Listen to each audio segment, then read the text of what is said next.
हम चले थे ज़िंदगी को अपनी इच्छा से जीने, पर हर इच्छा ने ज़िंदगी जीने के मायने ही बदल दिए। हेलो दोस्तों, good afternoon, welcome back to my new vlog. और अभी है दोपहर का टाइम। दोपहर की यहाँ पर बज रहे हैं 3:20 और इतनी भरी दोपहरी धूप हो रही है, तीखी तीखी, और नींद भी आ रही है बहुत ज़्यादा। लेकिन उसके बावजूद भी मुझे अभी इस दोपहर में कहीं जाना है। वो कहाँ जाना है वो आपको धीरे धीरे पता चलेगा। और सच मानो इतनी धूप हो रही है और आंखें बंद हो रही है और नशा जैसा लग रहा है। नशा तो कुछ इस बात का भी है कि मैंने जुकाम था तो मैंने फिर दवाई खाई थी, तो उसका दवाई का नशा जैसा हो रहा है। तो जैसा कि मेरे आंखों से और चेहरे से पता चल रहा होगा आपको कि मेरे को नशा जैसा लग रहा है और आंखें भी नहीं खुल रही है। लेकिन इतनी दोपहर में जाना भी ज़रूरी है। जहाँ मुझे जाना है वहाँ बहुत ज़रूरी है जाना, इसीलिए मुझे जाना पड़ रहा है। तो दोस्तों चलो ठीक है, चलते हैं। आप लोग भी देखिए मैं कहाँ जा रही हूँ। तो दोस्तों फिर मिलते हैं थोड़ी देर में, मैं तैयार हो जाती हूँ उसके बाद। तो दोस्तों जहाँ पर मैं जा रही हूँ वहाँ पर है आज भागवत की कलश यात्रा। तो कलश यात्रा के लिए मुझे जाना है। और एक बार बहुत पहले मैंने वीडियो में डाला था शिव मंदिर, वहीं से कलश यात्रा होने वाली थी। लेकिन हुआ ये कि मैं जैसे वहाँ पर पहुँची दोपहर में, टाइमिंग दिया था 3:30 का, तो मैं 4 बजे पहुँची। मुझे लगा हो सकता है कि मैं लेट हो गई हूँ, लेकिन जब मैं वहाँ पर गई तो वहाँ पर कोई नहीं था। फिर मैंने कॉल करके पता करी तो पता चला कि अभी सब वहीं पर हैं, जो हमारी मंडली वाले हैं ना, जो जिस कीर्तन मंडली में मैं हूँ, तो वो अभी वहीं पर थे, रेडी वगैरह हो रहे थे। उसके बाद फिर मैं दोबारा फिर से गई जहाँ पर भागवत हो रहा था, जहाँ से कलश यात्रा होनी थी, फिर मैं वहीं पे चली गई। तो जब मैं वहाँ पे गई तो रास्ते में फिर सब लोगों ने बोला कि जो व्यास जी हैं, व्यास जी महाराज हैं जो, वो लेट आएंगे। तो टाइमिंग जैसे मैं जब वहाँ गई तो 4 बज गए थे, और उसके बाद 4 बजे के बाद मतलब फिर बोला गया कि व्यास जी लगभग 6 बजे तक आएंगे, क्योंकि वो हरिद्वार से आ रहे थे और हरिद्वार में ना बहुत ज़्यादा ट्रैफिक होने की वजह से वो जाम में फंस गए थे। तो इस वजह से सबने बोला कि अब वो 6 बजे आएंगे। तो फिर हम रेडी वगैरह हो रखे थे, सभी के सभी आ भी गए थे। तो हमने कहा चलो वहाँ क्या जाना। फिर जहाँ पर मेन मतलब जब भागवत हो रही है, ये देखिए जैसे कि पीछे देख सकते हैं, पूरी बड़ा सा टेंट वगैरह लगा रखा है, बड़ा सा। ये देखिए यहाँ पर हम लोग सब बैठ गए चेयर में और यहीं पे बातें करने। हमने कहा यहीं पे टाइम पास कर लेते हैं। अब कौन घर जाए, फिर गर्मी इतनी है, साड़ी चेंज करे फिर पहने, ये सब होना बहुत मुश्किल था। तो हम लोग सब वहीं पर बैठ गए और वेट करने लगे। तो सब वेट करते कराते लगभग 7 बजे के आसपास फिर व्यास जी आ गए थे। फिर हम लोग सब यहाँ से मिल के शिव मंदिर की तरफ गए, जहाँ भी मैं आपको दिखाऊंगी। और यहाँ पर सब धीरे धीरे फिर शाम हो गई थी, आना शुरू कर दिया था। देखिए लाइटें भी जल गई है, और जो एक दूसरे की फ्रेंड थी इधर उधर की गांव की जो भी सहेलियां थी वो सब मिलना शुरू हो गई। और यहाँ पर व्यास जी आ गए थे। और ये सामने जो ये दिख रही है ना सामने, ये बुजुर्ग सी महिला, इन्हीं के घर पे है भागवत।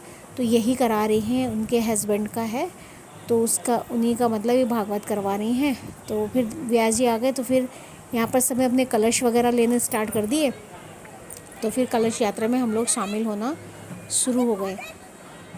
तो ये देखिए धीरे धीरे सभी लेडीज़ें आ गई थी और लगभग यहाँ पर शाम हो ही गई थी।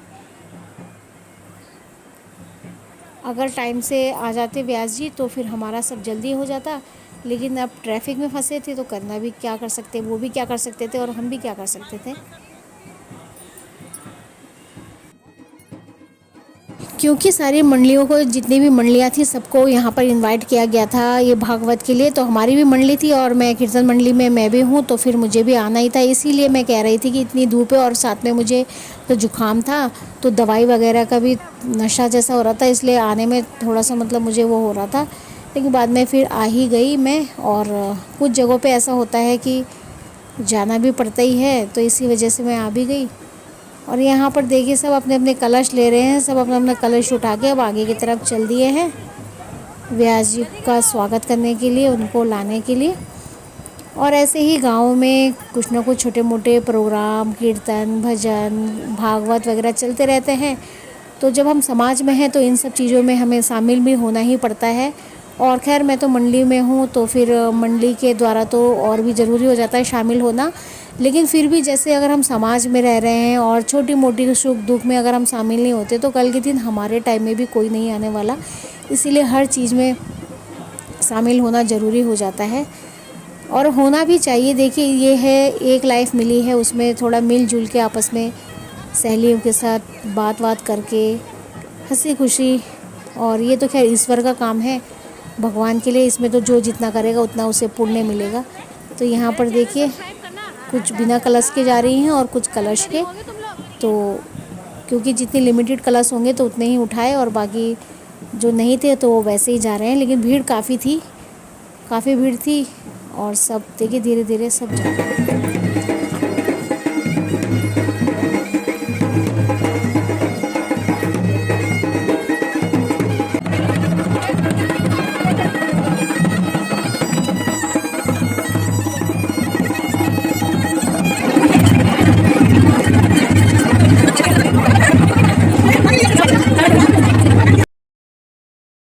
और यहाँ पर लगभग 7:30 का टाइमिंग है रात के, मतलब शाम के, और यहाँ पर व्यास जी आ गए हैं और उनके लिए कर रखी थी बग्गी, तो वो बग्गी में उनको बिठा रहे हैं और कलश जिन्होंने उठाया था वो आगे आगे चल रही हैं और पीछे से फिर व्यास जी आएंगे बग्गी में बैठ के।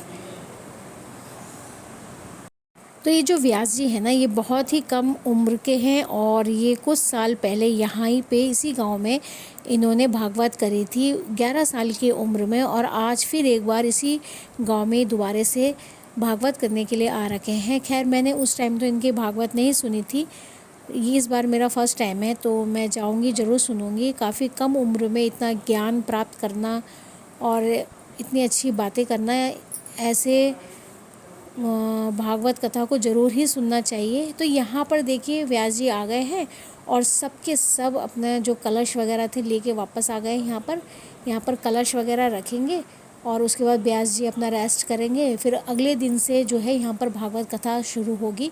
तो यहाँ पर सब आ गए हैं और कुछ लोग अब जा रहे हैं चाय नाश्ता करने के लिए, तो हम भी चलते हैं अब चाय नाश्ता वगैरह करने के लिए। और रात भी यहाँ पर हो गई है, अंधेरा ही हो गया था, और चाय नाश्ता वगैरह करने के बाद अब मैं जा रही हूँ घर की तरफ। तो ये था मेरा छोटा सा वीडियो भागवत का। आई होप आप लोगों को पसंद आएगा। मिलते हैं नेक्स्ट व्लॉग में, तब तक के लिए बाय दोस्तों।